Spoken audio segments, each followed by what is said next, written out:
our soil and water resources. सबसे पहले हम पढ़ेंगे फॉर्मेशन ऑफ सॉइल. सॉइल का बनना कैसे वो बनता है. Soil is an important natural resources.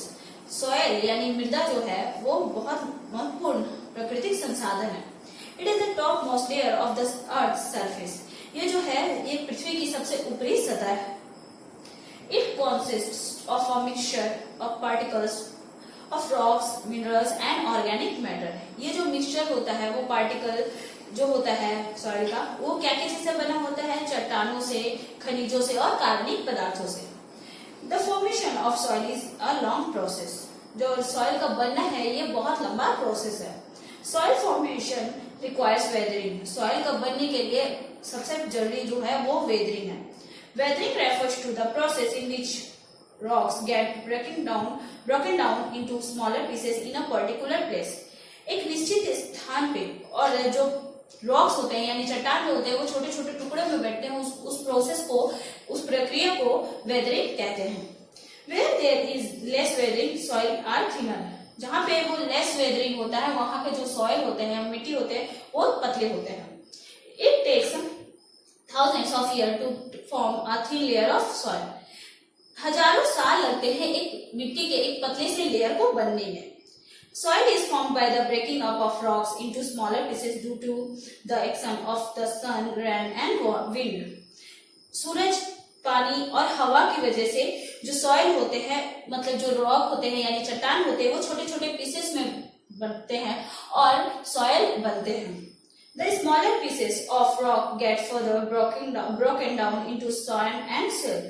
जो रॉक होते हैं यानी चट्टान होते हैं वो छोटे छोटे पीसेस में बनते हैं, बढ़ते हैं और टूटते हैं और ये क्या है सैंड और सिल्ट में बन जाते हैं.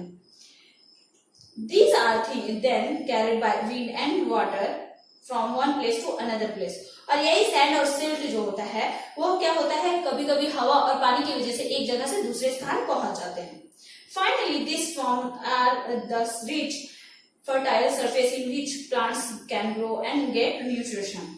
अंत में ये मिट्टी क्या होता है एक उपजाऊ सतह बनाते हैं जिससे क्या होते हैं पौधे बढ़ते और पोषण प्राप्त करते हैं. Soil found in India. Soils जो हमारे देश में पाए जाते हैं. India is an agriculture nation. जो हमारा देश भारत है वो कृषि प्रधान देश है.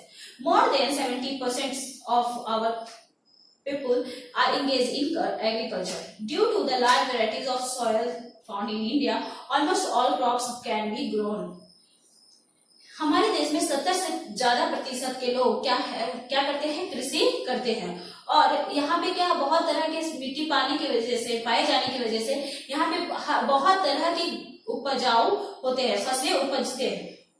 In India there are basically 5 types of soil. Alluvial soil, black soil, red soil, laterite soil and desert और sandy soil. हमारे देश में 5 प्रकार के सॉइल ज्यादा बेसिकली पाए जाते हैं. एलुवियल सॉइल पाए जाते हैं, ब्लैक सॉइल हो गया, रेड सॉइल हो गया, लेटराइट सॉइल एंड डेजर्ट और सैंडी सॉइल. अब हम पढ़ेंगे एलुवियल सॉइल के बारे में. Alluvial soil is the most fertile soil in India. It is mostly found in the northern plains, the coastal plains and the delta region of West Bengal. Alluvial soil जो होता है वो सबसे ज्यादा उपजाऊ सॉइल है यानी मिट्टी है हमारे देश में जो कि पाया जाता है. It is mostly found in northern plains. ये कहाँ पाया जाता है ज्यादातर?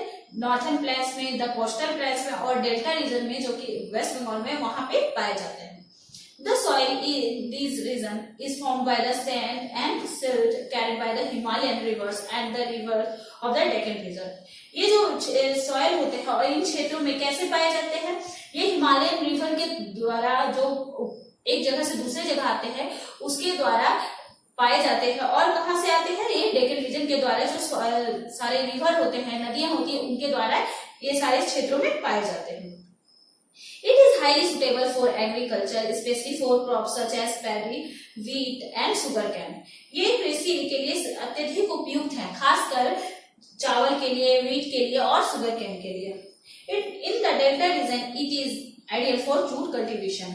और डेल्टा रीजन में ये ज्यादातर जूट कल्टीवेशन के लिए यानी जूट की खेती के लिए अच्छा होता है और यहाँ पे होते हैं.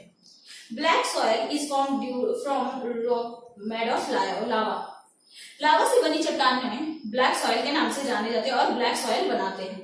इट इज ब्लैक और dark in colour and hence also known as black lava soil.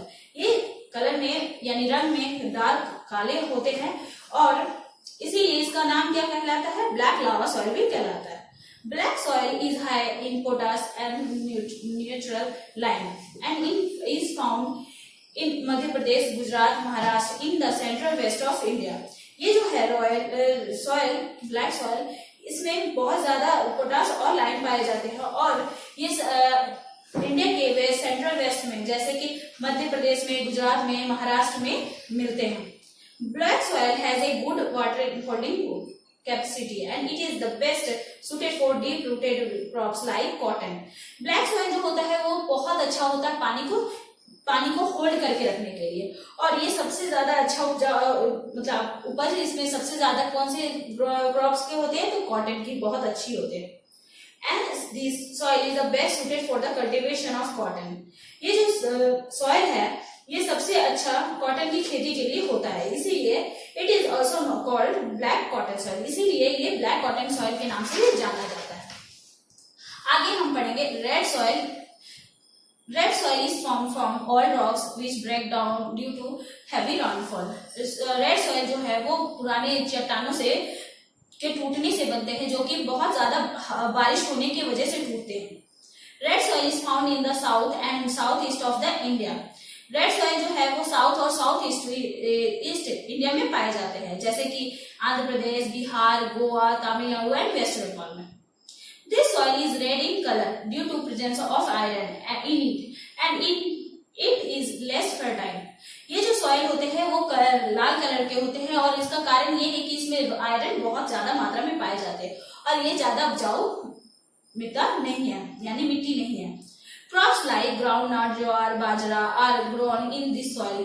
Crops यानी फसलें, कौन कौन से फसलें उपजाए जाते हैं इस सॉइल में, ग्राउंडनट हो गया, ज्वार हो गया, बाजरा हो गया, ये सारे फसलें उपजाए जाते हैं इस मिट्टी में। Coffee, tea, rubber etc are also grown in the area of red soil. Coffee हो गया, टी हो गया, रबर हो गया, ये भी इस सॉइल में उपजाए जाते हैं। आगे हम लोग पढ़ेंगे laterite soil. Laterite soil is brownish in colour, coarse in texture and cannot retain water. Laterite soil जो होते हैं वो कलर में ब्राउनिश होते हैं और मोटे होते हैं टेक्सचर में और इसमें पानी नहीं ठहरता। This soil is full of clay and lime deficient. ये जो सॉइल है वो पूरा तरह से मिट्टी नहीं होता, ये देखने में मिट्टी जैसा होता है बट ये मिट्टी नहीं होता, इसमें पानी नहीं ठहरता। This soil is found in patches throughout Madhya Pradesh, Maharashtra, Odisha, Tamil Nadu, West Bengal, Kerala and Andhra Pradesh. कुछ कुछ जगहों पे ये पाए जाते हैं, हमारे देश में कुछ कुछ क्षेत्रों में पाए जाते हैं जैसे मध्य प्रदेश में, महाराष्ट्र में, उड़ीसा में, तमिलनाडु में, वेस्ट बंगाल में, केरल में और आंध्र प्रदेश में।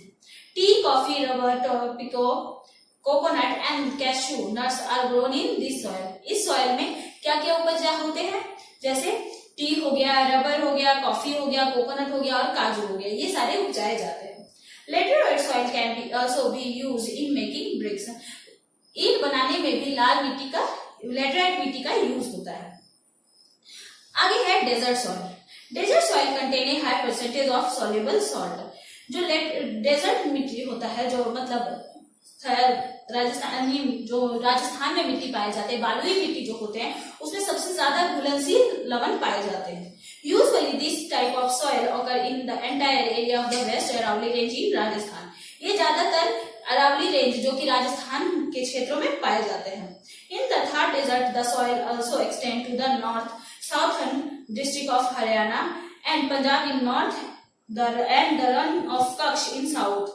ये जो सॉइल है वो थार डेजर्ट के कुछ कुछ क्षेत्रों में पाए जाते हैं जैसे डिस्ट्रिक्ट ऑफ हरियाणा के, southern district of Haryana, Haryana के साउथर्न डिस्ट्रिक्ट में, नॉर्थ पंजाब के नॉर्थ साइड में और रन ऑफ कच्छ जो कि साउथ में, वहां पे भी पाए जाते हैं। The soil is deficient in humus and nitrogen plantation. इस सॉइल में डेफिशिएंसी होती है यानी कमी होती है किस चीज की, ह्यूमस की और नाइट्रोजन प्लांटेशन की।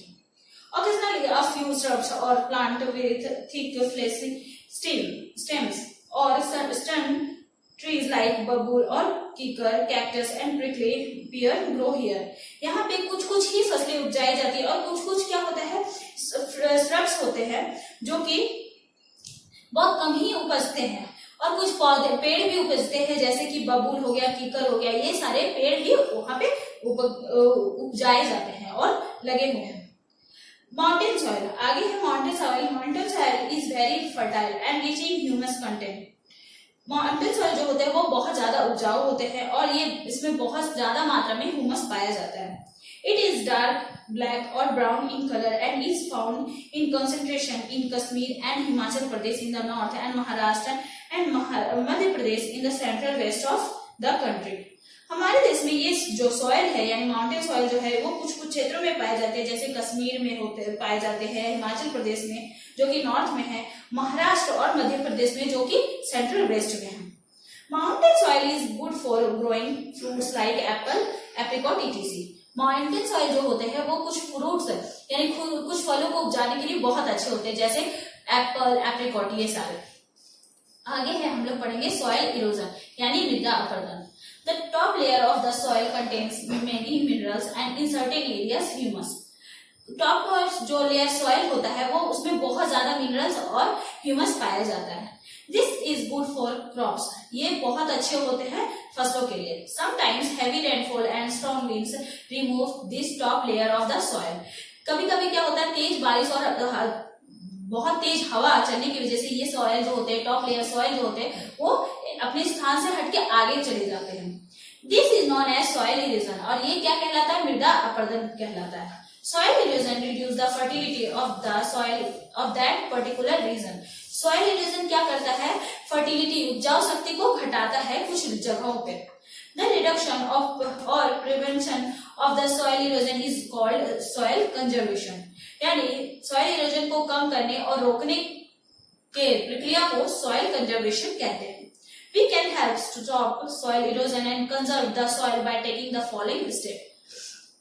हम लोग कुछ स्टेप्स को फॉलो करके हम लोग क्या कर सकते हैं, सॉइल इरोजन को कम कर सकते हैं यानी रोक सकते हैं और सॉइल को अच्छे से कंजर्व कर सकते हैं। We should plant more trees as they hold the soil with their roots। हम लोग बहुत सारे पौधे लगा सकते हैं जिससे वो क्या करे, अपनी मिट्टी को मतलब अपनी जड़ों में एकदम अच्छे से होल्ड करके रखे। We should control overgrazing by animals। बहुत सारे एनिमल्स को के द्वारा ये पौधे को खाने नहीं दिया जाना चाहिए। We should do terrace farming on hill slopes। बहुत सारे पहाड़ी क्षेत्रों में क्या करना चाहिए, ऐसे छतों पर भी फसलों को उपजाना चाहिए। अब है water. All living things like animal, human beings and plants need water to survive. बहुत सारे जानवरों को, जब सारे जानवरों को, हमारे लोगों को यानी मनुष्यों को और पौधों को पानी की जरूरत होती है ताकि वो जीवित रह सके।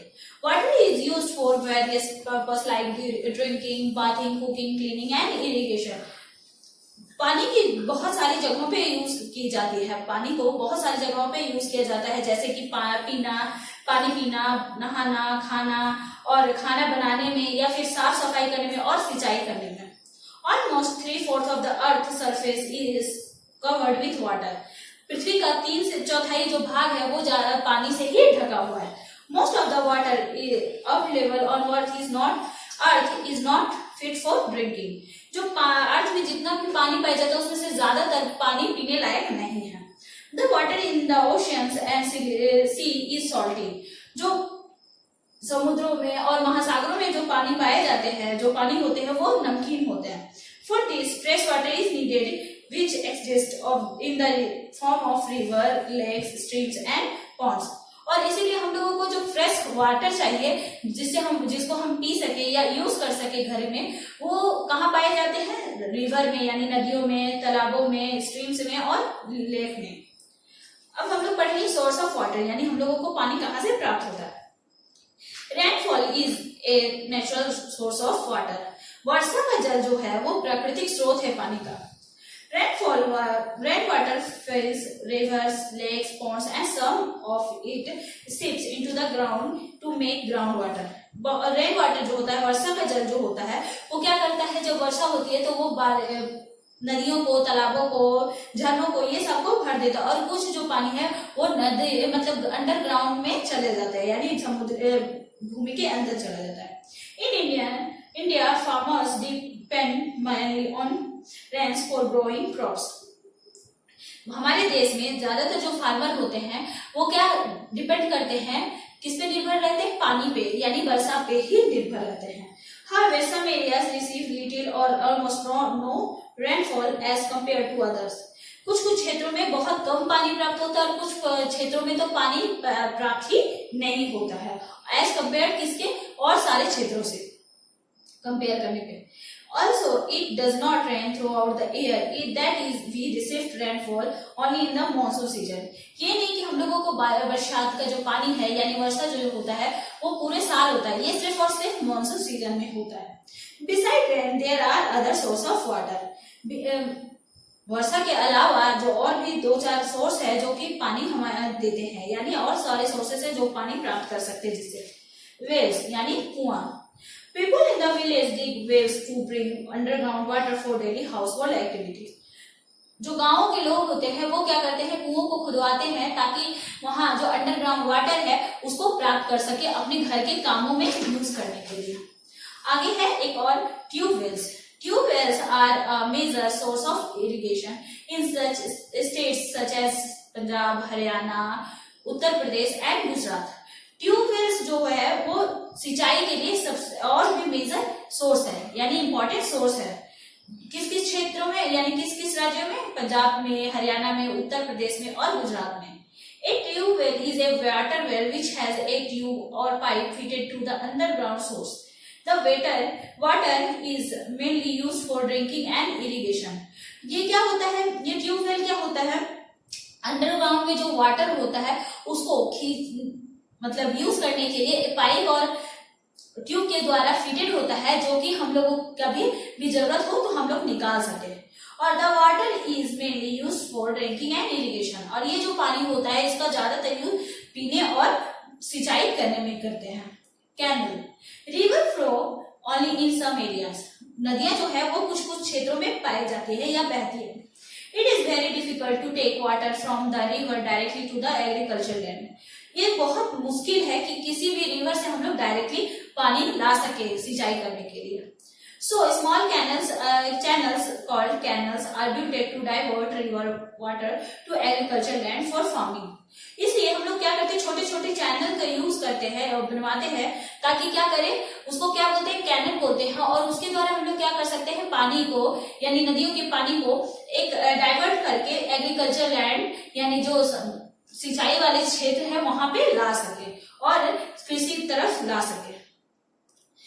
The regular supply of water from canal can save the crops from drought condition. और ये रेगुलर जो सप्लाई ऑफ वाटर होता है वो क्या करता है, सूखा के समय में हम लोगों को पानी देता है जिससे फसल खराब नहीं होती है और फसल भी बहुत अच्छे से हो जाती है।